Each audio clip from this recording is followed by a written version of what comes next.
So we were discussing about the famous architects and their projects. Indian architect हो चुके हैं, आज हम लोग पढ़ने वाले हैं फॉरेन आर्किटेक्ट्स और उनसे जुड़े हुए मेजर प्रोजेक्ट्स के बारे में। पहले आर्किटेक्ट आते हैं एंटोनियो गॉडी। ये स्पेनिश आर्किटेक्ट रहे हैं और इनको बोला जाता है फादर ऑफ फैंटेस्टिक आर्किटेक्चर। ये काफ़ी प्रमोट करते हैं नेचुरल डिज़ाइन को, नेचुरल मतलब ऑर्गेनिक डिज़ाइन को। इवन उनका जो कोट है वो ये है कि if an art is not coming from the nature then we can not consider is an art. अगर कोई आर्ट है जो नेचर से नहीं आ रही है हम उसको आर्ट ही नहीं बोलेंगे। इवन का दूसरा कोड ये भी है कि if you observe the nature so there is no straight lines, there is no sharp edges in the nature, so our design should not be like that. तो हमारा जो डिज़ाइन होना चाहिए वो इस तरह का नहीं होना चाहिए, ये शार्प एजेस वाला नहीं होने चाहिए। इसलिए आपको देखने को मिलेंगे कासाबातलो, फेमस प्रोजेक्ट है, याद रखिए। इनका डिज़ाइन देखिए, यहाँ पर ऑर्गेनिक शेप्स दी गई हैं यहाँ पर, ठीक है। तो कासाबातलो अगेन बार्सिलोना स्पेन में है, इंपॉर्टेंट है प्रोजेक्ट। कासाबिला ये भी पास में ही है, ये भी बार्सिलोना में देखने को मिलेगा। एंड यू शुड रिमेंबर कि Barcelona is not the capital of Spain. Capital क्या है स्पेन की? मैड्रिड। ये बेसिक जी के है, पता होना चाहिए। तो यहाँ पर आप देखेंगे कोई भी शार्प एजेस नहीं है, बहुत ही अच्छा डिज़ाइन क्या हुआ है इन सब चीज़ों के लिए। कोलोनई स्वेल ये भी अगेन स्पेन में देखने को मिलेगा, ये इंपॉर्टेंट है, दोनों प्रोजेक्ट याद रखिए। और पार्गुएल इग्नोर कर सकते हैं। सबसे इनका फेमस प्रोजेक्ट जो है वो है साग्रेदा फैमिलिया। ये आपको मिलेगा बार्सिलोना में, ये सब प्रोजेक्ट आसपास ही हैं। और एक्चुअली ये स्टार्ट हुआ था कंस्ट्रक्शन 1926 के आसपास स्टार्ट हुआ था। एंड ये ऐसा प्रोजेक्ट है जो आज तक भी कंप्लीट नहीं हुआ है। स्पेनिश गवर्नमेंट पिछले 120-130 साल से बना रही है, मोर देन 120। लाइक ये जो स्टार्ट हुआ था मेरे से 1920s में स्टार्ट हुआ था, 1910 और 20s के आसपास में स्टार्ट हुआ था। और अभी जो स्पेनिश गवर्नमेंट है दे आर टारगेटिंग कि 2026 तक ये बन जाए। क्यों बन जाए? क्योंकि जो एंटोनियो गॉडी की जो डेथ एनिवर्सरी है उनको 100 साल कंप्लीट हो जाएंगे। लाइक उनकी डेथ हुई थी 1926 में, तो 100 ईयर्स आप ऐड करेंगे तो ये हो जाएगा 2026 तक ये टारगेट है। मेरी फ्रेंड है and she lives in London, तो उसने फोटो डाली थी। तो मैंने पूछा काम चल रहा है नहीं चल रहा है, उसने बोला काफ़ी तक कंप्लीट हो चुका है, बस छोटा मोटा रह गया है। तो मोस्ट ऑफली वो जो स्पेनिश गवर्नमेंट है उसको कंप्लीट कर लेगी, अभी 3-4 दिन पहले की बात है। सो ये है बार्सिलोना स्पेन। तो ये है बहुत ही फेमस बिल्डिंग है, याद रखना, ये क्वेश्चन बन जाता है इसके ऊपर, इंपॉर्टेंट है। फिर आते हैं फ्रैंको गैरी। फ्रैंक गैरी की बिल्डिंग तो आप लोग जानते ही होंगे, ये कुछ चुटपटांग सी बिल्डिंग बनाते हैं, इन्हें कुछ पसंद नहीं है नेचर वेचर से। तो इनकी जो भी प्रोजेक्ट्स होती हैं काफ़ी बड़ी सी होती है। लाइक तबला देखिए, कोई भी आपको गार्डनिंग या फिर लैंडस्केप काम देखने को नहीं मिलेगा। सो फ्रैंक गैरी की है, प्रिट्जकर अवार्ड मिला था 1989 में इनको। और इनका फेमस प्रोजेक्ट है गगनम म्यूजियम, जो कि बिलबाओ में, स्पेन में ही है, बिलबाओ में। देखिए गगनम म्यूजियम पूरे दुनिया में 3 हैं, ठीक है। तो गगनम म्यूजियम जो बिलबाओ वाला है वो डिज़ाइन किया है फ्रैंक गैरी ने, और जो अमेरिका के अंदर है वो डिज़ाइन किया है फ्रैंक लियोट राइट ने। एक क्वेश्चन मैंने देखा था किसी कॉम्पिटिटिव एग्जाम में, नॉट इन गेट और नॉट इन नाटा, कि ऐसा कौन सा प्रोजेक्ट ऐसा कौन सा प्रोजेक्ट गगनम म्यूजियम, ऐसा कुछ क्वेश्चन आया था कि दोनों का सरनेम सेम है। तो यस, अगर आप देखेंगे Frank Lyot right and Franco Gary, तो दोनों का जो नाम है फ्रैंक कॉमन है, जबकि अलग अलग म्यूजियम है। सो गगनम म्यूजियम है, ये डिज़ाइन किया गया बिलबाओ में, तो ये इस तरह का है। और फिर आते हैं वॉल्ट डिज्नी कंसर्ट हॉल, ये जो है आपको कैलिफोर्निया में देखने को मिलेगा, ये भी इस तरह का डिज़ाइन है। Dancing building, one of my favourite building. Favourite इसलिए क्योंकि मैंने बिल्डिंग देखी है, तो ये भी एक रीज़न हो सकता है। और हम लोग जो बिल्डिंग्स को देखते हैं फोटोग्राफ में वो अलग होती हैं, जब रियलिटी में देखते हैं तो उनकी क्वालिटीज़, उनका जो मैसिव जो स्केल होता है ना बहुत अलग होता है।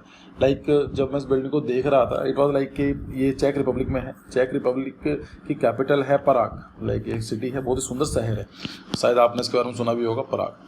सो यहाँ पर रिवर फ्लो होती है इधर, और यहाँ पर एडम्स ब्रिज है, यहाँ पर ये बिल्डिंग है, यहाँ पर लोकेटेड है। So I was travelling like this, यहाँ से आ रहा था, मैंने इसको नोटिस किया, I was coming from this direction, और यहाँ पर रिवर फ्लो कर रही है साइड में इसके अंदर। तो मैंने इस बिल्डिंग को देखा तो आई वाज लाइक सरप्राइज कि यार ये बिल्डिंग यहाँ पर है। मुझे बिल्डिंग के बारे में पता था कि, लेकिन ये नहीं पता था कि वो पराग में है। तो जाकर देखा मैंने, तो बहुत ही अच्छी लगती है बिल्डिंग, बहुत ही इंपॉर्टेंट बिल्डिंग है। तो ये चीज़ होती है कि जो हम लोग बात करते हैं कि these are some famous projects, तो बिल्डिंग से फ़र्क होता है कि किसने डिज़ाइन किया, कैसा डिज़ाइन किया गया, ठीक है। सो डांसिंग हाउ है, और ये चेक रिपब्लिक जो कैपिटल है पराग, उसमें लोकेटेड है। पराग बोल दीजिए, प्रहा बोल दीजिए, उनकी लोकल लैंग्वेज में बोला जाता है प्रहा, PRAHA। विटार डिज़ाइन म्यूजियम जो है ये भी जर्मनी में है, तो ये भी उन्होंने डिज़ाइन किया है, पुराना प्रोजेक्ट है इनका। एक्सपीरियंस म्यूजिक प्रोजेक्ट जो सिएटल वाशिंगटन में है, ये भी इस तरह का। तो इनकी बिल्डिंग को आप देखते पहचान जाएंगे कि बिल्डिंग किस तरह से डिज़ाइन करते हैं, क्या है इनका। लुइस वुइटन फाउंडेशन, ये भी आप याद कर सकते हैं। वैसे चांसेस कम है इसको पूछे जाने के, लेकिन फिर भी लुइस वुइटन जो फाउंडेशन है, प्रोजेक्ट है, that is in Paris, France की कैपिटल, आपको देखने को मिलेगा। इनके जो प्रोजेक्ट्स हैं वो लगभग सेम से ही होते हैं देखने में। तो देखिए आपने, जस्ट अ सेकेंड, इसको हम म्यूट कर देते हैं। गैरी हाउस नहीं, इतना इंपॉर्टेंट नहीं है, इसको आपको मैं इसको सर्च नहीं करूँगा। देखो या तो कर सकते हो आप, लेकिन लाइक इतना इंपॉर्टेंट नहीं है। मैं सिर्फ वो प्रोजेक्ट बता रहा हूँ आपको जो एग्जाम पर्सपेक्टिव के लिए ठीक है। मुझे बताने में कुछ नहीं जाएगा, लेकिन वो ये है ना कि आपको याद होना चाहिए। नहीं, आप इनको इग्नोर कर सकते हैं, कोई ज़्यादा फेमस प्रोजेक्ट नहीं है। फिर आते हैं फ्रैंक लॉयड राइट, FLW उनको बोला जाता है, और उनको बोला जाता है फादर ऑफ ऑर्गेनिक आर्किटेक्चर। मतलब फादर बोलिए या फिर organic architecture as a word किसने दिया था, तो वो ये थे। तो इनका भी आप देखेंगे। ऑर्गेनिक आर्किटेक्चर का मतलब क्या होता है, एक ऐसा आर्किटेक्चर जो नेचर के साथ काम करता है ना, जो इसका जो जो नेचर है उसके अलाइन, उसके हार्मनी में ये रहता है। सिंपल सा पॉइंट क्या था, एक वाटरफॉल हुआ करता था, यहाँ पर नदी का वाटरफॉल था। तो कुछ लोग क्या करेंगे, या तो उस बिल्डिंग से अलग बना देंगे, लाइक वाटरफॉल से अलग बिल्डिंग बनाएंगे, या फिर क्या करेंगे, इस वाटरफॉल को ख़त्म करने की कोशिश करेंगे। तो यहाँ पर क्या है, वाटरफॉल है, इसके ऊपर बिल्डिंग बनाई है। तो आप देखेंगे कि नेचर के साथ है, ऐसा नहीं है कि जो उसका वाटर जो फॉल है उसको ख़राब किया गया है या उसका फ्लो ख़राब कर दिया गया है। तो बिल्कुल दोनों सही में काम करते हैं। So this is the most famous project अगर आपको देखना है अमेरिकन हिस्ट्री में। सो फॉलिंग वाटर बहुत ही फेमस प्रोजेक्ट है, इसको आप जितने चाहे टिक कर सकते हैं। Very very important, falling water.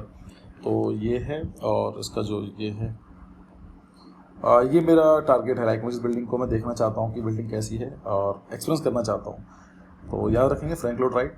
तो ये भाई साहब थे फ्रैंक गैरी, उन्होंने भी गगनम म्यूजियम डिज़ाइन किया था, और उन्होंने भी गगनम म्यूजियम डिज़ाइन किया है। मोस्ट ऑफली आने वाला है ये next project is Gangnam museum, जो कि न्यूयॉर्क में है। ठीक है, तो मैंने आपसे बात की थी गगनम म्यूजियम पूरी दुनिया में 3 है। एक है न्यूयॉर्क में है, जो कि फ्रैंक लॉयड राइट ने बनाया था, और जो बिलबाओ में है जो बनाया था फ्रैंक गैरी ने, और जो तीसरा प्रोजेक्ट है आई गेस ये अबू धाबी में बन रहा है। इतना इंपॉर्टेंट नहीं है वो, लेकिन तीसरा बात चल रही है वहाँ पर। किसी को जानकारी हो तो मुझे बताइए कमेंट सेक्शन में, अगर आपको पता है तो बताइएगा। गगनम म्यूजियम जो है न्यूयॉर्क में है। तो ये प्रोजेक्ट है। ये क्वेश्चन भी पुराने नाटक का जो पैटर्न था उसमें ये पूछा गया था। Rosenberg house, no I will not suggest कि इतना याद करने की जरूरत नहीं है आपको। Robins residence, yes Robins residence आप चाहें तो याद कर सकते हैं। ये क्वेश्चन पूछा जा सकता है, like it's having the good chances. Johnson wax headquarter, again not important. Imperial hotel जो टोक्यो है, ये भी याद कर लीजिए, ये किसी कॉम्पिटिटिव एग्जाम में पूछा गया था। नोट इन गेट और नोट इन जे, लाइक गेट का नहीं पता मुझे, लेकिन जे नाटा में क्वेश्चन नहीं आया है, लेकिन मैंने क्वेश्चन को किसी कॉम्पिटिटिव एग्जाम में देखा था। बाकी यूनिट टेम्पल हो, ये वाटर रेजिडेंस, ये प्रिंस टावर, ये नहीं, इतने याद करने की जरूरत नहीं। जो मैंने आपको बताया सिर्फ उतना ही कर लीजिए, बहुत है आप लोगों के लिए। फिर आते हैं ली कॉर्बूज़ियर भाई साहब। ली का मतलब होता है दी, एंड कॉर्बो का मतलब होता है क्रो। तो मतलब आप सोचकर देखो, उन्हें कंपेयर किया जाता था। ली कॉर्बूज़ियर का रियल नेम नहीं है, इनका रियल नेम क्या है, चार्ल्स एडवर्ड जॉन रे। ठीक है, इनका जो रियल नेम है ली कॉर्बूज़ियर का, the real name is Charles Edward John रे। लेकिन ली कॉर्बूज़ियर ही वाज सो स्मार्ट कि लोग उनको कंपेयर करते थे क्रो से। देखो क्रो जो होता है, इट्स इंटेलिजेंट बर्ड, बहुत ही समझदार बर्ड होता है, आपने देखा होगा क्रो। तो यही है। So Le Corbusier means the crow like one. ठीक है, इंडियन बिल्डिंग्स की बात करें तो चंडीगढ़ हाई कोर्ट। चंडीगढ़ तो पूरी की पूरी मास्टर प्लानिंग जो है चंडीगढ़ की, वो ली कॉर्बूज़ियर भाई साहब ने की है। तो उनके खैर उनको, लेकिन कुछ फेमस प्रोजेक्ट के बारे में बात की जाए तो चंडीगढ़ जो हाई कोर्ट है उन्होंने डिज़ाइन किया है। Chandigarh museum and art gallery, ये भी उन्होंने डिज़ाइन की है। Secretariat, one of the most beautiful building. ये जैसे ही आप सेक्टर 1 की तरफ जाते हैं तो इम्पोर्टेंट बिल्डिंग है इन टर्म्स ऑफ चंडीगढ़। ये है गवर्नर्स पैलेस, अगेन चंडीगढ़, तो इंपॉर्टेंट है। लेजिस्लेटिव असेंबली, जो भी फेमस बिल्डिंग्स हैं चंडीगढ़ की, वो सभी की सभी बिल्डिंग्स ली कॉर्बूज़ियर भाई साहब ने डिज़ाइन की हैं। फिर आता है गवर्नमेंट कॉलेज ऑफ आर्ट्स। देखिए ये जो गवर्नमेंट कॉलेज ऑफ आर्ट्स है, ये है सेक्टर 10 में। तो ये जो डिज़ाइन किया गया था, ये ली कॉर्बूज़ियर ने डिज़ाइन किया था। ठीक है, लोग ये सोचते हैं कि चंडीगढ़ कॉलेज ऑफ आर्किटेक्चर को भी ली कॉर्बूज़ियर ने डिज़ाइन किया था, बट ऐसा नहीं है। चंडीगढ़ कॉलेज ऑफ आर्किटेक्चर जो मेरा कॉलेज था, ये डिज़ाइन किया गया था आदित्य प्रकाश जी ने। ठीक है, आदित्य प्रकाश, हाँ वो वाली बात अलग है कि आदित्य प्रकाश जी ने ये पूरा का पूरा डिज़ाइन यहाँ से कॉपी किया है। अब उसको कॉपी बोल दिए, इंस्पायर्ड बोल दिए, या फिर उन्होंने कोशिश की होगी कि चंडीगढ़ में ऐसी बिल्डिंग ना हो जो ली कॉर्बूज़ियर की जो प्लानिंग है उसके अगेंस्ट जाए। तो कुछ भी हो सकता है, लेकिन अभी बोली कि जो ये डिज़ाइन है ये आपका गवर्नमेंट कॉलेज ऑफ आर्ट से ही इंस्पायर्ड है, लेकिन जो चंडीगढ़ कॉलेज ऑफ आर्किटेक्चर है वो ली कॉर्बूजियर ने डिज़ाइन नहीं किया है। ठीक है, अब डिज़ाइन आपके ऊपर है, दोनों चीज़ फैक्टर पता होना चाहिए। आदित्य प्रकाश जी ने डिज़ाइन किया था और जो गवर्नमेंट कॉलेज है ये यहाँ से इंस्पायर्ड हुआ था। चंडीगढ़ के ऊपर तो मैं प्रॉपर वीडियो लेकर आने वाला हूँ, तो मैंने सोचा हुआ है कि थोड़ा सा वेट कीजिए। ओपन हैंड मॉन्यूमेंट है, ये इम्पोर्टेंट है चंडीगढ़ के ऊपर। जब भी बात आती है तो आपको ओपन हैंड ये देखने को मिलेगा इस तरह का। ठीक है, तो ओपन हैंड का मतलब क्या होता है? एक्चुअली इसका मतलब है open to give, open to take. मतलब एक ऐसा सिटी, देखिए जब इंडिया आज़ाद हुआ था 1947 में, तो पंजाब की कैपिटल चली गई थी पाकिस्तान के पास, तो we need a new capital for the Punjab. तो और हमें ये भी दिखाना था कि because we got independence so we were fighting for the secularism.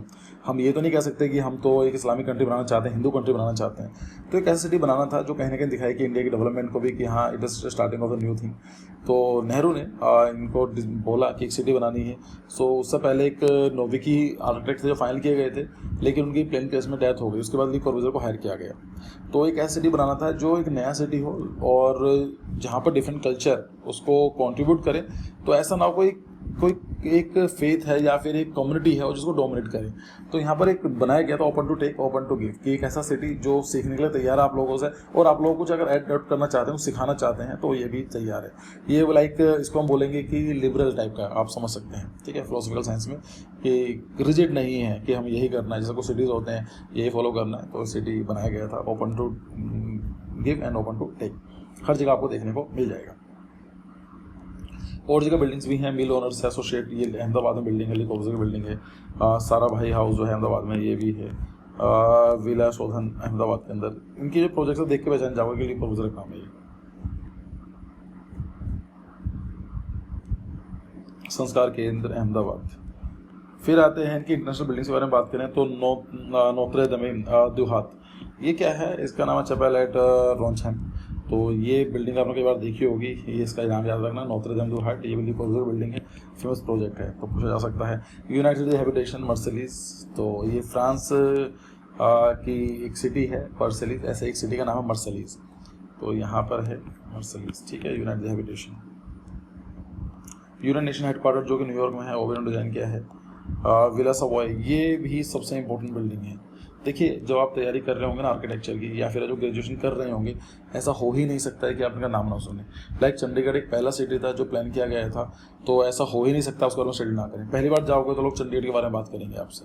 तो इनके ली कॉर्बूजियर की वैल्यू बहुत ज़्यादा है इंडिया में, तो इसलिए जो इंपॉर्टेंट प्रोजेक्ट्स हैं उनके ऊपर क्वेश्चन बन सकता है। विला सवॉय, देखिए बुक लिखी थी 5 पॉइंट ऑफ न्यू आर्किटेक्चर, एक बुक लिखी थी ली कॉर्बूजियर ने। ली कॉर्बूजियर क्या थे? इनका जो बर्थ हुआ था स्विट्जरलैंड में हुआ था, लेकिन बाद में उन्होंने फ्रेंच की सिटीजनशिप ले ली थी, तो इसलिए बोला जाता है स्विस फ्रेंच आर्किटेक्ट। तो इनकी बुक लिखी थी the 5 point of new architecture. तो इनके हिसाब से बताया था कि एक बिल्डिंग के अंदर 5 चीज़ें होनी चाहिए।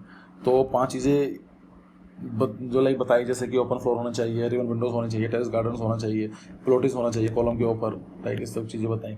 तो 5 चीज़ें होनी चाहिए थी और उनको दिखाते हुए उन्होंने बिल्डिंग डिज़ाइन की थी। उसका नाम था Villa Savoye. So an example of to illustrate Corbusier book 5 point of new architecture. ठीक है, कारपेंटर हाउस, ये भी क्वेश्चन देखा जा सकता है। और बाकी जो इंपॉर्टेंट बिल्डिंग्स हैं, लाइक इतना याद करने की जरूरत नहीं है, इतना सा काम चल जाना चाहिए आपका। ये भाई साहब हैं पियरे जोनरे, ये ली कॉर्बूजियर के भाई साहब हैं। देखिए चंडीगढ़ को डिज़ाइन तो किया था ली कॉर्बूजियर ने, जब भी नाम आता है ली कॉर्बूजियर का आता है, लेकिन जो लोग वहाँ पर रहते हैं, जो रिसर्चर्स हैं, जो आर्किटेक्ट्स हैं, जिन लोगों ने स्टडी किया है, वो ये बोलते हैं कि चंडीगढ़ में एक्चुअली जितना काम ली कॉर्बूजियर का उससे ज़्यादा काम है, उतना काम एटलीस्ट पियरे जोनरे का भी है, लेकिन नाम इनका आता नहीं है। तो ये ली कॉर्बूजियर के कज़न थे, भाई थे, तो उनका नाम है ना पियरे जोनरे, आप समझ सकते हैं कि नाम सेम है। तो उन्होंने गांधी भवन चंडीगढ़ डिज़ाइन किया था, पंजाब टेक्निकल यूनिवर्सिटी PTU उन्होंने भी डिज़ाइन की थी। तो गांधी भवन बहुत ही फेमस प्रोजेक्ट है, और लाइक कुछ लोग तो ये तो बोलते हैं कि Chandigarh design by Le Corbusier but the soul of Pierre Jeanneret lives in Chandigarh. तो इनका नाम चाहे तो आप याद कर सकते हैं, अगर कोई नेक्स्ट लेवल क्वेश्चन बनाना चाहे तो बना सकता है इनके ऊपर। चलिए फिर बाकी लुडविग मिस वेंट्रो इनके बारे में बात करेंगे नेक्स्ट वीडियो में। अगर वीडियो पसंद आ रही है सीरीज़ तो प्लीज़ लाइक करते रहिए, और कुछ सीखने को मिल रहा है तो लोगों को बताइए ज़रूर कि ऐसा कुछ नया चैनल है जो एग्जिस्ट करता है।